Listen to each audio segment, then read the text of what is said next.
Un très grand merci à vous tous d'avoir répondu nombreux à cette invitation traditionnelle de début d'année. Comme vous pouvez vous en rendre compte, cet accueil s'effectue cette année dans cette salle des fêtes relookée au niveau de son espace scène et des loges qui se trouvent dessous. Cette partie en très mauvais état et peu fonctionnelle se devait d'être reprise, améliorée et remise aux normes électriques. Ce bain de jouvence d'un coût de 130 000 €, même s'il a eu pour conséquence d'interdire l'utilisation de cette salle pendant 6 mois, était absolument nécessaire. J'espère que les bons choix ont été faits et que l'amélioration du confort d'utilisation de cet espace sera indiscutable. Après les fêtes de fin d'année, qui sont traditionnellement un grand moment de bonheur en famille, nous voici réunis en cette fin d'après-midi dans une ambiance de forte convivialité qui caractérise en général cette cérémonie annuelle des vœux. Au terme de 17 années passées à la tête de la commune, c'est bien évidemment à l'occasion d'une telle cérémonie que l'on mesure combien le temps consacré par les élus à cette rencontre de début d'année est fortement apprécié de tous. Elle répond indiscutablement à un besoin précis de contact, d'information, d'échange et d'écoute. Le tout dans une ambiance toujours chaleureuse.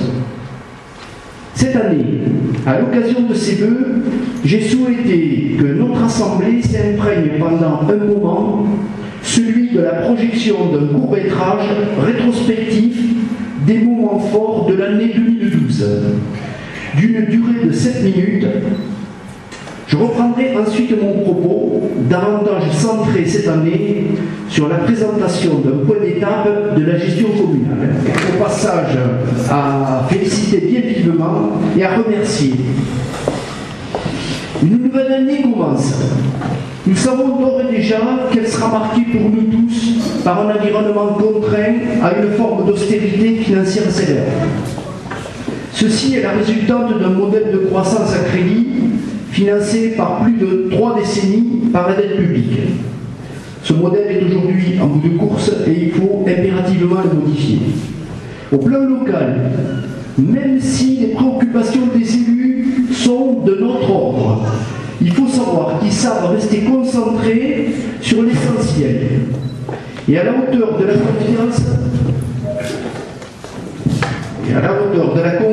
qui a été placée en eux. Depuis mon élection à la tête de la commune, en 1995, il n'a jamais été fait d'impasse, ni sur l'entretien, ni sur l'aménagement, ni sur le développement nécessaire et utile des structures communales. Tout ceci afin qu'en permanence soit amélioré le confort et le bien-être de chacun dans la ville. Au total, ce sont plus de 18 millions d'euros qui ont été investis utilement sur la période 1996-2012. Il s'agit d'investissements divers et adaptés qui intéressent les différentes strates de la population et qui bien souvent ont anticipé son développement sur la commune. Je retiens parmi eux les plus significatives à mes yeux. La crèche, qui a ouvert ses portes en 1998, au service de la petite enfance et bien évidemment des mères qui travaillent. La médiathèque Jean-Paul Ginet et son espace bibliothèque, ouverte en 2001. L'aménagement de la place publique en 2002, qui s'est inscrit dans le cadre très souhaité de la réhabilitation du centre historique.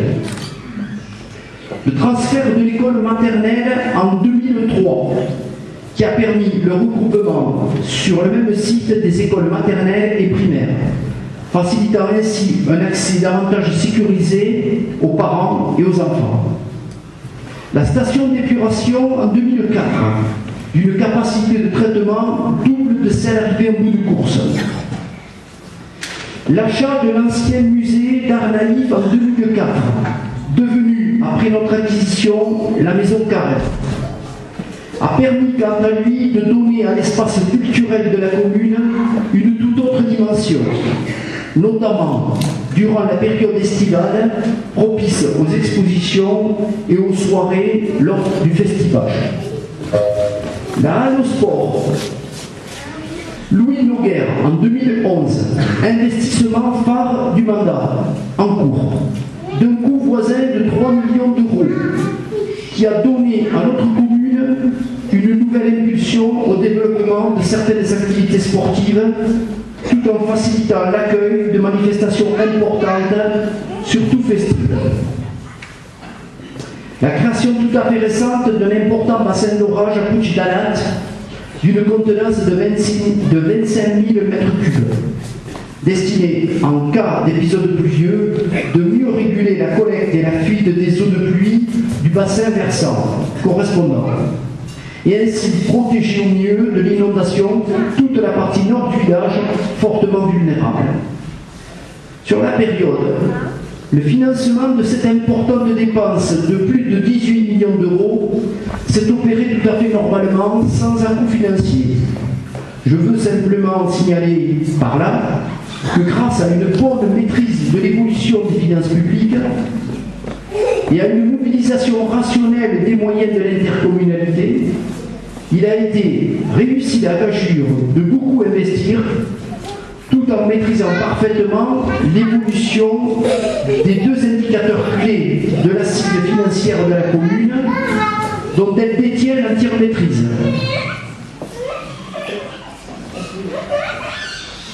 Emma. Ces indicateurs sont l'endettement et la pression fiscale sur les citoyens.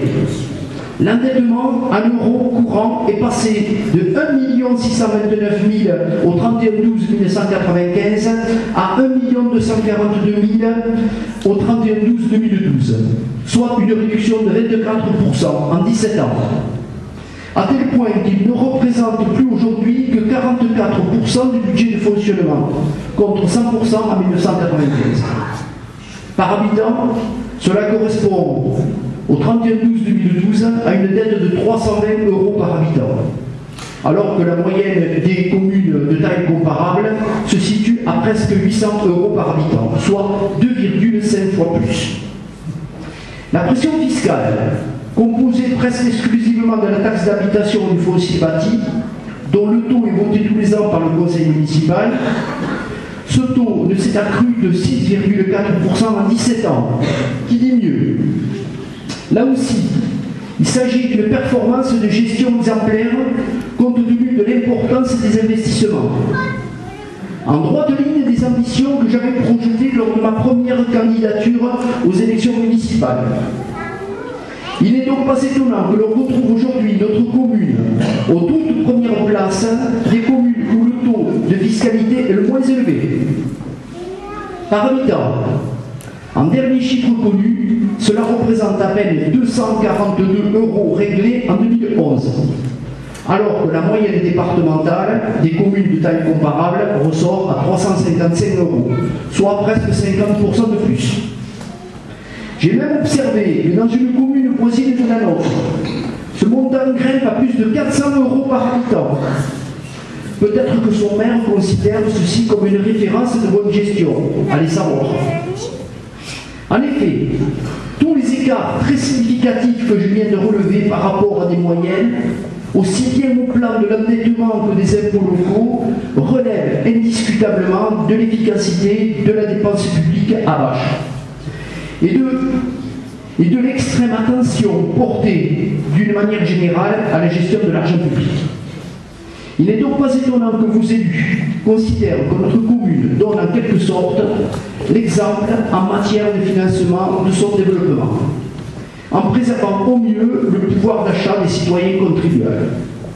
Je sais que dans notre commune, l'on est parfois un peu moins regardant à ce niveau. C'est en tout cas plus facile pour ajuster les budgets de voter une hausse de la fiscalité que de réfléchir et de s'appuyer sur d'autres sources de financement. Pour demain, nos ambitions pour la commune sont à l'image de celles d'hier. Pas de décision d'impulsion, mais toujours après des réflexions approfondies et validées. En matière de financement, nous continuerons de veiller autant que faire se peut au pouvoir d'achat des ménages. Ce nombre tableau qui a son importance aujourd'hui, la crise de la dette de l'État, qui peut conduire le gouvernement à revoir de façon restrictive sa politique financière à l'égard des collectivités territoriales. Dans ces conditions, il est donc difficile aujourd'hui de prévoir quelle va être l'adaptation à faire sur le terrain. C'est la raison pour laquelle, pour le moment, nos projets d'investissement se limitent surtout à l'aménagement de l'avenue de la Méditerranée et la création d'un centre pour la jeunesse sur le plateau sportif situé entre l'école du Canigou élémentaire et celle des Albert maternelle. Normalement, ces investissements ne sont pas de la compétence financière de la commune, mais de celle de la communauté de communes du secteur d'Illy-Berris, dans le cadre des compétences déléguées. Ceci nous conduit donc à faire un point précis sur l'évolution attendue de la communauté de communes. Dans le cadre de la réforme des collectivités territoriales, instituée par la loi du 16 décembre 2010, j'avais été conduit par Plage Info numéro 47 à communiquer des informations relatives à l'avenir de la communauté du secteur d'Illy-Berris, à laquelle la commune de Bages adhère depuis sa création en 1998. Cette communauté comprenant également les communes de Montesco, Ortaffa, Corniglia del Vercol et Tesa. Conformément aux dispositions légales, dans le cadre de cette réforme, courant 2012, le préfet a élaboré un schéma départemental de coopération intercommunale qui prévoit notamment l'extension de l'actuelle communauté des Albert Côte-Vermeille à 3 communes, Bages et Ortaffa, issues de la communauté d'Illy-Berris, et la commune d'Aisne. Ce rapprochement de Bages et Ortaffa s'effectuant normalement par la fusion de la communauté d'Illy-Berris avec celle des Albert.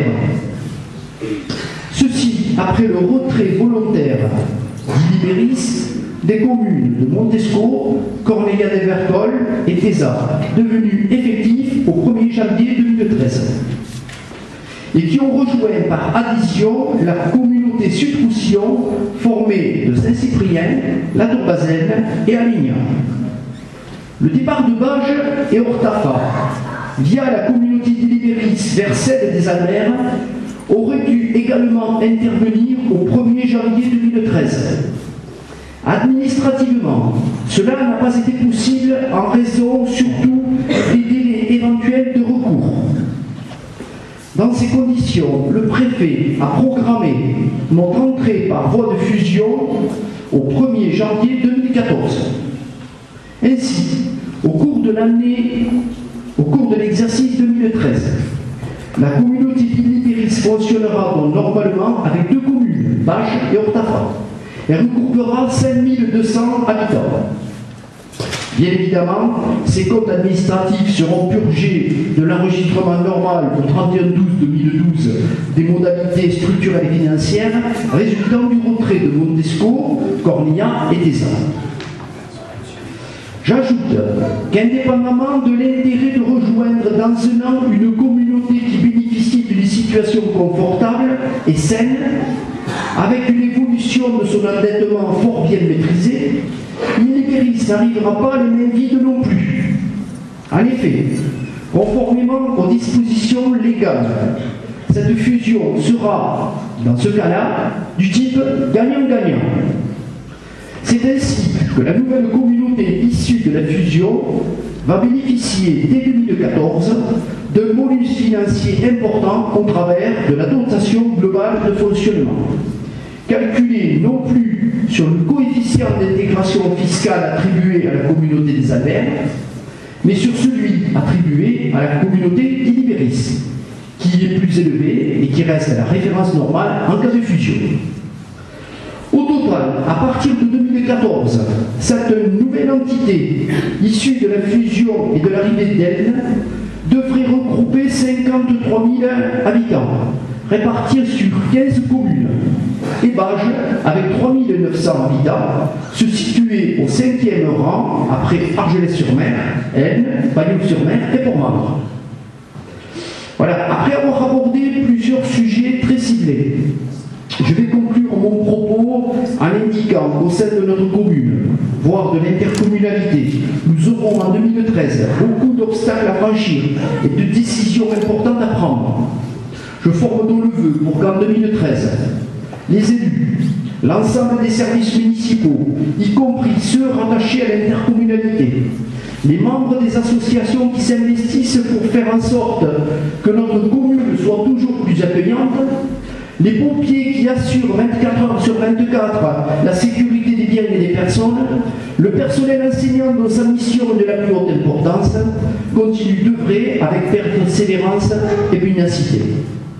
Ceci, d'autant que la crise durable de la dette de l'État et donc peut-être la contraction inévitable des dépenses publiques risque de contrarier notre plan d'action.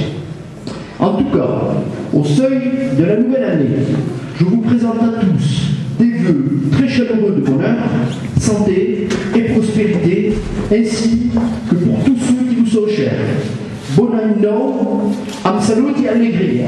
Merci à vous tous pour votre extrême attention. Et je remercie le micro parce qu'il était génial aujourd'hui.